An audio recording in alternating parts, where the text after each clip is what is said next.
A good Sunday to you. I'm 7 First Alert meteorologist Chris Edwards, and it's going to be a hot one today across Metro Detroit. The morning showers north of the city moving out, and here we are with the futurecast in the early to mid-afternoon. At that point, we will have heated into the 80s across most of the metro area with only a gentle breeze. Now, an isolated shower could pop up late this afternoon into early this evening, again north of the city, but it's only about a 10% chance. And then as we move through time and the rest of the weekend, we're not talking about even a chance of some rain. We're talking about some hot weather until Tuesday, and even Tuesday will still be in the upper 80s. We just won't be in the 90s anymore. So here's how it looks on this Sunday. Mostly sunny, moderate humidity levels, and a high of 91, which, as you can see near the top of the screen there, would tie the record high of 91.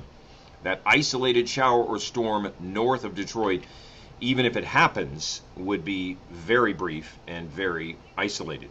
Overnight tonight, skies become mostly clear. It's a warm one, 68, a little cooler in the outlying areas with barely a breeze. I don't think fog will repeat in terms of being widespread, but there could be a little patchy fog. Then Memorial Day 2018, 93. That'll just be a couple degrees shy of the record high of 95.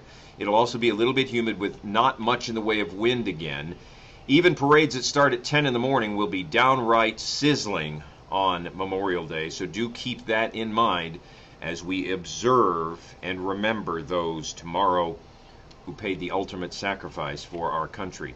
As we move into Tuesday, it's 88, still with a lot of sunshine. But after that, some clouds and some moisture starting to move in from the remnants of Alberto coming in here. 60% chance of a shower or storm developing, especially later in the day on Wednesday. Into Wednesday night and Thursday, we keep the same story. Temperatures will cool to only the low 80s for highs.